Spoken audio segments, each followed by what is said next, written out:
welcome. We are excited to talk about, wait, how do you say it properly? Elephantasia. I say with all authority. Yes. Aphantasia. That's the one. All I can think of is Elephantasia because Helen keeps saying it. Helen's infected us with her version of the word. But yeah, we keep getting conversations about aphantasia on, well, particularly in the Facebook group, because in one of the, well, in the Find Your Creative Voice, there's an exercise in there that involves imagining things, and in Picture Book there's childhood memories and recalling things and sort of drawing from your inner mind. And it always provokes conversations about, I can't see anything. And a lot of people didn't know, and we didn't know what it was until some wise shipper said, oh, it's called aphantasia, where there's nothing in your visual mind. And we're just like, this is so fascinating. There's a good diagram, isn't there, where it's like a load of apples, and one of the apples on one side is bright red and shiny, and then the spectrum goes from goes grey, less visible, to black.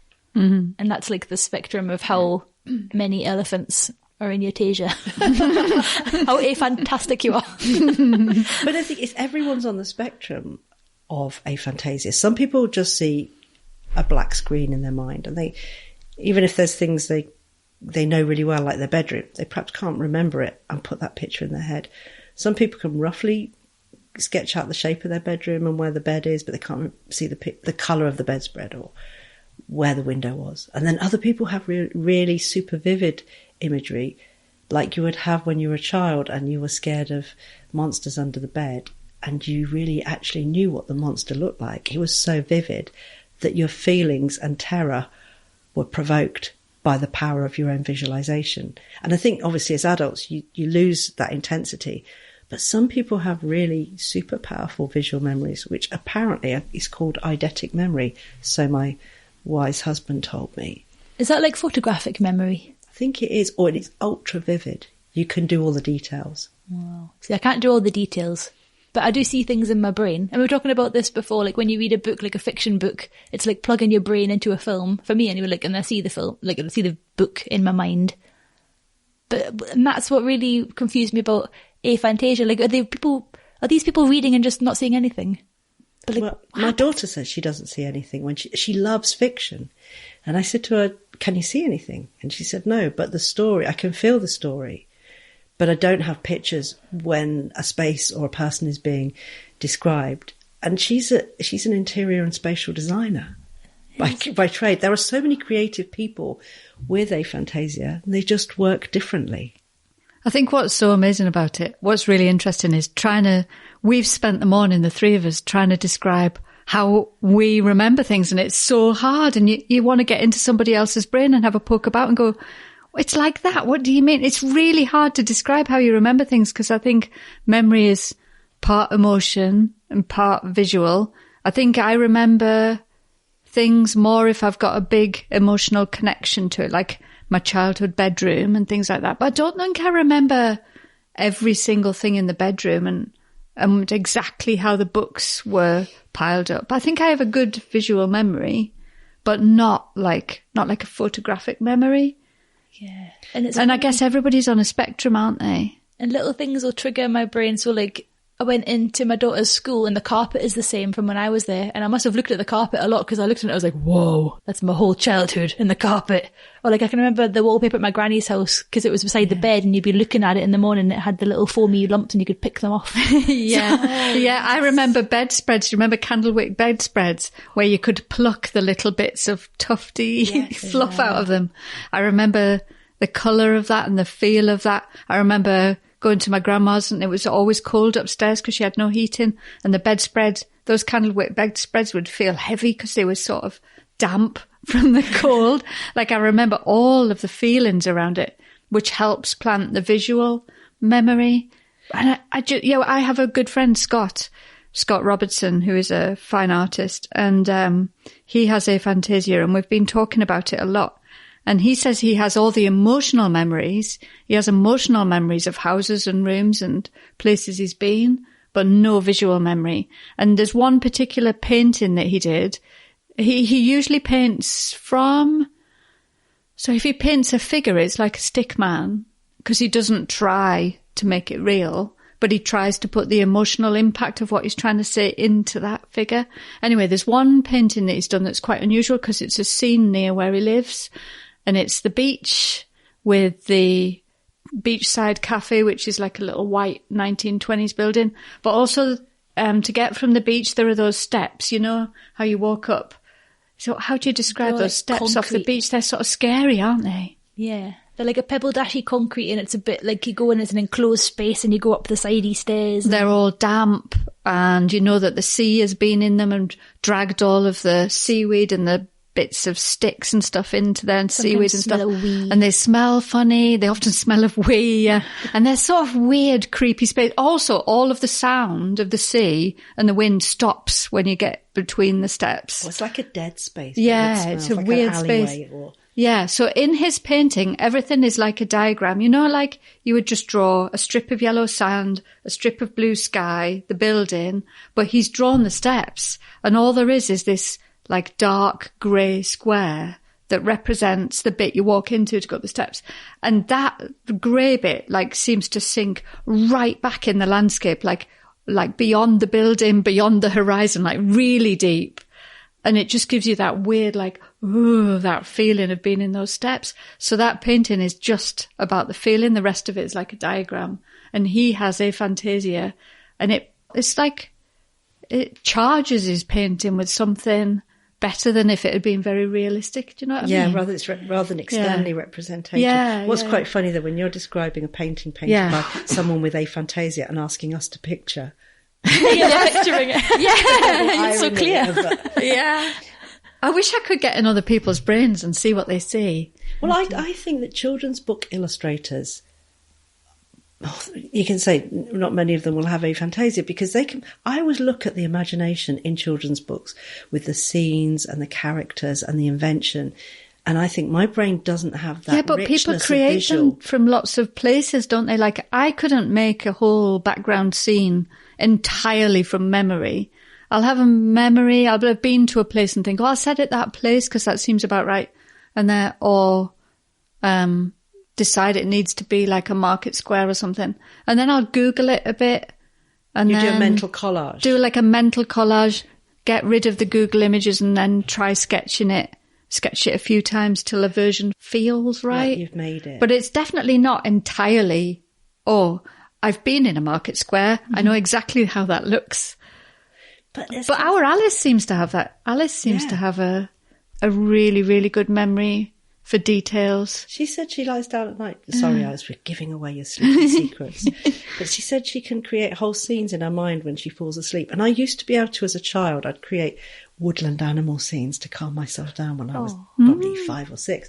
But I think that dries up a bit as you get older, or after 30 years in an illustration career where you had to visualize things that you didn't necessarily want to draw, but you could put a concept together and they needed certain elements in this concept, like, I don't know, a factory or something you wouldn't be an item that you would want to draw, but you have to learn to draw it. So you collage these things, as you said, from Googling and from other reference, and you create something from all these different bits of mental collage, which means you're no longer building your mental palace. What do they call it? Your mind palace. Your mind palace of imagination is getting slack and lazy. Do you think that's what happens? I think if you're not inventing scenes in your head or picturing things, you must be able to strengthen your imagination muscle by thinking. I think I have a good memory for places that meant a lot. Yeah. And I could draw places that really, really hit home. Like some of the accommodation I lived in when I was at art school, like I can remember it incredibly well. But then other places, like when we do art club and we do 10-second animal and somebody tells us the name of an animal in the comments and we try and draw it in 10 seconds, because most of those animals I've not met. Just glanced at them. I've seen photos of them on Google and they don't have a big impact. I cannot remember what they look like. I mean, the drawings are a disaster. But you mustn't have an emotional connection to stoats. You're right. That's also, the constrictions of 10 seconds really doesn't bring you that doesn't help. But if I was to want to draw a stoat, I would think, they're like long and thin with a leg on each corner. And maybe brown. But I'd have to go and Google it. And then because that's data, isn't it? Like a lot of people with aphantasia say they will draw things by talking themselves through the facts of a thing. So they'll describe the room verbally and they'll draw from their own verbal prompts, which we do to a certain extent if it's a stoat in 10 seconds. What about a bike? Can you draw a bike from your memory? I can never draw a bike. I can draw a funny bike from memory. Yeah, I can draw a wonky, unrideable one, which is fine. Then that's the other thing is maybe some amount of aphantasia is actually really useful because it makes your drawing of a bike very much you. Yeah. Rather than a diagram of a perfectly rideable bike. Because people don't want a clip art bike picture, do they? They want your wobbly human hand bike. Your weird memory of a bike. Yeah. Yeah, that's the other thing that popped up when I was talking to my daughter about aphantasia. She was saying that an employer of hers who is in the sort of UX design world, he was saying a lot of digital designers and user experience kind of people have aphantasia, but they make for really good outcomes because they trial everything. They can't see it in their head, so they actually have to do it over and over again. So there's lots of iterations of anything, and you could apply that to an illustrator easily. There's lots of different versions until you get it right. Whereas the person who sees it clearly in their head and go, oh, it's that. I'm not going to do any more. That's it. It's done. And he said they are really difficult to work with because they're very stubborn and have very set ideas that it was right because they saw it. So it's actually a benefit to have aphantasia because you're going to you're going to externalise more design ideas. Yeah, exactly, because you're prepared to look at lots of different ways of doing it and refine it over and over again. But for all of it, this kind of different imaginations or different ways of arriving at a creative outcome are so interesting, aren't they? Because some people might have only observational outcomes. So those creative illustrators, let's say, for example, to keep it relevant, can only work if they can draw it from life or from a picture. Perhaps they can't collage things together in a false space. So they can only work observationally. And some people can only draw entirely from imagination and don't want the problem of a photographic reference to interfere. And then other people draw things that don't even exist, like Leonora Carrington and her weird creatures that no one's ever seen. Like, where do they come from, that level of imagination that isn't based on a visual memory of something you've seen? I find that really hard, just to make something up, completely make something up. I love drawing from life, and I love somewhere in between, which is like draw it from life, put the drawing aside, and then draw it from my memory of the drawing from life. Or look at a Google image, quickly get rid of it, and then draw it while the memory is in my mind, not draw from the photo. So I'm somewhere in the middle, and I definitely do not like trying to make something up. Trying to make something up from scratch on a piece of paper is just... impossible. Those Leonora Carrington images, but I really like it if I know a place well and I remember it, to do the exercise that you set in the Freak Flag course of changing the angle. So imagine you're up above. I can do that. So I must be able to hold something in my brain. My brain holds something going on. Yeah, there's something going on in there because I can look at a room and then imagine being at a different angle and drawing it. I love doing that. Yeah. Or even a basic exercise. If you're listening to this and thinking, what are they on about? This is really... Have I got aphantasia or not? The usual one is picture an apple and then change the colour of the apple. Look at the apple from underneath hanging in a tree. Look at it. Can you see it in a fruit bowl? But there's some people imagine a line drawing. Some people like a line round an apple. Some people imagine a coloured apple, just like a cartoon apple. I don't imagine. I imagine a real apple, like a real one on a fruit bowl or something. Mine's a real one in a fruit bowl. Is it? Yeah. I don't imagine a representation of an apple. No, me neither. See the reality of the thing. Unless you say to me, imagine an A-level drawing of an apple, and then I would see like a shaded graphite apple. Yeah. But what about the thing, when people, there's funny idioms and things people say, like finding a needle in a haystack. I have the thing where I will see a haystack and someone finding a needle and I'm like, that's funny. It means looking for something that's tricky to find. But recently somebody was saying it's not normal to do that. It's not normal to actually literally see the thing. I see it. Maybe because we're visual people. Yeah. That's what I was thinking. Maybe it's a visual thinker problem because I have to see the funny visual and I'd be like, oh yeah, but that means that. Yeah. It doesn't literally mean... My favourite one is they say that Japanese people, when they hear Western speakers say "bear with me" from, you know, a receptionist at a company. Imagine a giant bear with its arm round the receptionist. That's why it's taking a long time, because there's a bear. Yeah, with their headphones on at the same time. And I think I'm sure lots of people must think of it that way. Like, let's not beat around the bush, like somebody's whacking a bush. I don't know. I heard somebody the other day say that for most of their life they thought a handbag was a ham bag. Amazing. I think it really relates to music as well, in that thing that I could play a few instruments when I was younger, but I could only play from the sheet music. I could never set myself free and play by ear or compose. Maybe I could compose a bit, but I didn't really bother to try. And I think composing is creating something from your imagination, isn't it? So if that was drawing, that's the comparable version. The other midway version is, you know, maybe a teenager with a guitar and knowledge of 3 chords and a favourite song that they try to replicate. So they're playing by ear. And a lot of those people, like my husband said, I could never read music. I can now. But for 20 years, I played guitar and piano with no knowledge of sheet music or the ability to read music. And I was like, but you used to play all those amazing things. And that was just by ear.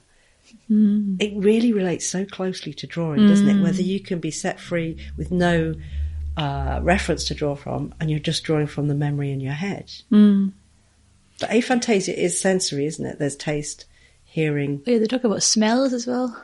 Yeah, that it covers all of those. I can't remember what things smell like. Oh, I can. Can you? Oh, yeah. Yeah, bread, freshly baked bread, coffee.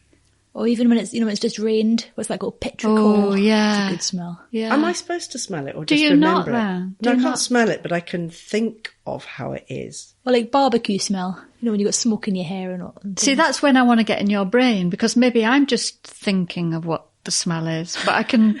I just want to get in there and see what you mean. What do you mean? I feel like I could definitely conjure up smells. Yeah, I think I Whoa. can. But I mean, I can't literally smell coffee when I think of it, but I know... Yeah, maybe I can smell it when I think of it. Yeah. Or there's that thing, like if you think of a lemon and think about biting a lemon and your mouth starts watering.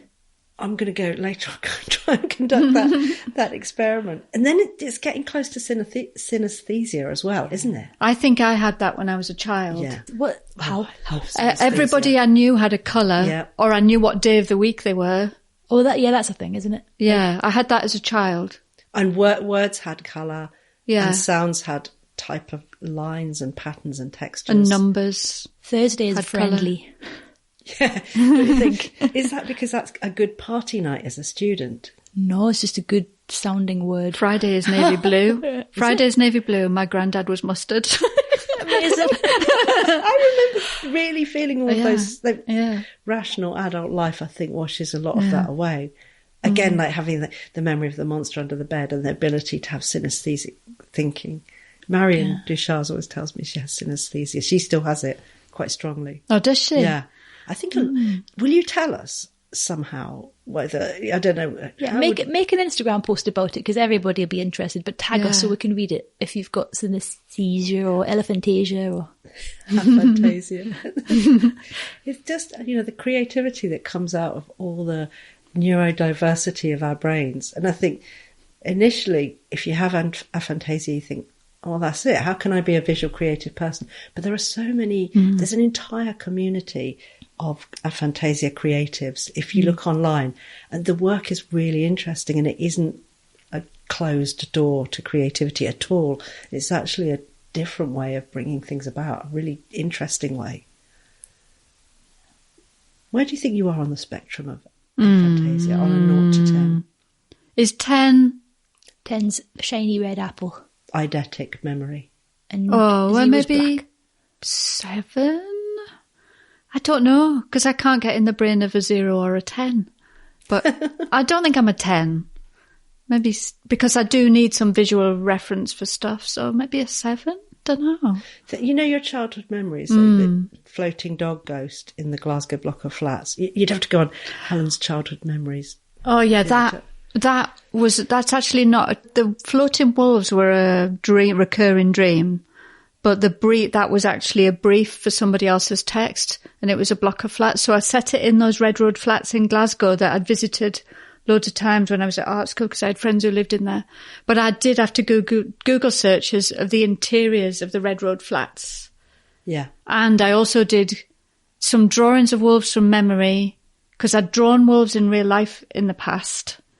And then I had to look at that really brilliant drawing by the famous woman patient of Freud who saw wolves in a tree. Do you remember that? No. There's all these white wolves floating in a tree. She's a very famous patient of Freud, which is really weird because my dream was white wolves as well. So I kind of kept looking at that and remembering wolves and Googled wolves. So it was a mixture of a dream, emotions, memory, Research. And what did we do without Google before? I had kept loads of books. I used to buy loads of brilliant like 1940s and 1950s books of black and white photos. Yes. And I used to just store them all on my shelves as reference in case I needed to draw a child. Or I used to look specifically for pictures of children, photographs of children in books. Yeah. I remember photocopying loads and loads of stuff. I'd have those big box files with tons of random pictures that I couldn't organise. It could be fireworks or a stripper or or a dog or just a weird photo of a room or a space that had a strange atmosphere. And then the books are Time Life books, which had all those very kind of concrete images of countryside or. So you had to make your own Google images. You had to have a stash or try and draw from memory more. Would you get a commission? Sorry, I can't draw that. I haven't got a book. No, really, yeah. There's loads of books I turned down because you're like, well, I don't know how to draw that. And I can't imagine how to get into it. But some of my memory drawings are literal memories though. So the one in the 1980s red and white heart bedroom is entirely from memory, no reference. Because that room was my favourite bedroom and I loved it and I remember every inch of it. So that was entirely memory. There must be certain ages where your kind of tabula rasa of a child is cleared away and no more monsters under the bed. You're about 12 and you think you're on the cusp of adulthood, but actually I'm no longer a child. This is my bedroom. Because I remember a really similar thing, being in a bedroom, watching those holy, when the clouds have sunlight coming through it. Jesus is coming down. Jesus is coming down. Religion might be, you just have a religious feeling about the whole thing. And then I remember playing reggae on my stereo, and I still play reggae all the time. I was like, this is it. Jesus is coming. I've got the reggae and my own bedroom. I am here. Living the dream. Yeah. And it's super vivid. I think that's that adolescence memory, which is a different kind of memory where things are embedded in you once again, even more strongly, like a child. But the next version. I think my version of that is getting my first big girl bedroom where I got to choose. I chose lime green walls, like bright lime green, and I had a dark blue stencil to do blue flowers around it. It was amazing. And I had my PlayStation and butterscotch flavour polos, which I don't know exist anymore, and I was playing Tomb Raider. And I had big boy friends that are twins, and I used to get their clothes hand-me-down, so I was wearing one of their t-shirts playing Lara Croft. Oh, amazing. Can you picture it in your head now? Yeah, really clearly. and I was allowed a computer in my bedroom as well. It didn't have the internet on it, but it had a program called Sound Blaster 16 where it was so high-tech you could type into it and it would speak. So I wrote my own radio program. Hours of fun. Hours. Could you draw it? Probably, yeah, definitely. Yeah. It was a weird-shaped room, but it was cool. But this is like Techie Katie Mark 1. Yeah. Now I see where you came from. Even Techie, at what age? 13? That would be 12, maybe? Maybe, I don't even, 11 or 12. Yeah. Wow. It's good times. But it's funny when you think of like the taste of the sweetie, the smell of the new paint, the glow of the lime green walls. It must work for touch as well, mustn't it? Yeah. There's touch part of the Aphantasia. Yeah, I think they said, like stroking a really soft cat or a memory of, a border terrier's bristly hair. Yeah, it's so interesting. And I think that connection between what is in our head, because we talk a lot about how you take what's in your head or your mind or what you want to draw. We talk about the technical implementation. How do you paint it? You're a digital artist. How do you visualize it? Is your technical skill where you want it to be to create the kind of images that you have in your mind? And that seems to be the larger part of teaching creatively or visually. But the bit that's in your head is really interesting. We rarely talk about that. Like, where is it coming from? Is it coming from an intellectual decision or a mind picture? Yeah. It's funny because I think you just assume everybody else sees the world like you, and that's so It's not so true. wrong. But I wonder that about even having an artistic eye and looking at things, because sometimes like a website design or something, you'll see it and you'll be like, why haven't they fixed that? Or like, that looks terrible. How can't they see that? But some people, part of it's you just don't know. Or some people just don't have the eye to see that something looks terrible. Or maybe it looks good to them. And this is so confusing. Are we seeing colours the same as well? Totally. Oh, there's so much. We could go on forever, couldn't we? Yeah. But do tell us how you see things, please. Yeah, I'd really like to hear. If you'd allow me access to your brain, that would be great. Just step in through the ear hole. Have a little look. And maybe at night, try visualising some things. I'm going to start doing nightly visualisation to do like a mind gym. Exercise. What were those books? Was it Tony Buzan, the memory exercises? Oh, yeah. My mum used to get them, and it was like how to memorise 150 things, and you would like link the things together. Yeah, so if you needed to remember a shopping list, it would be like, you'd imagine like a packet of onions, but they have to be on your head in a funny place so you'd remember. So onions, and say the next thing on the list was milk, then you might imagine somebody just pouring the milk over the onions. So it led to a story. So you'd have a story, put the onions on your head, pour the milk over them, tip the sugar down your jumper. I don't know. And that helped you remember a big long list of things because you used the storytelling bit of your brain rather than a really emotionless list. I wonder if that is not good for aphantasia. Because a lot of it was so visual in the mind. It was like you just go into your brain and be like, okay, what's this thing I made? But maybe you can hold a story in you. God, I don't know. I'm like, why on earth didn't they write a flipping list? Pages to tell that bonkers story. Yeah, nowadays you would just do a voice note and be like, turn that into a list, please. Yeah. It was for people who wanted to win competitions where you had to remember everything. Oh, you know, like people would compete over who could remember a whole pack of cards in that order. Did they? Yeah. But that was a thing, yeah. I think so. Oh, and the generation game. Quivering bloke. Fridge. Highland cow. My famous art teacher, Binny Matthews, she used to, I say famous, because she taught me lots over 2 years.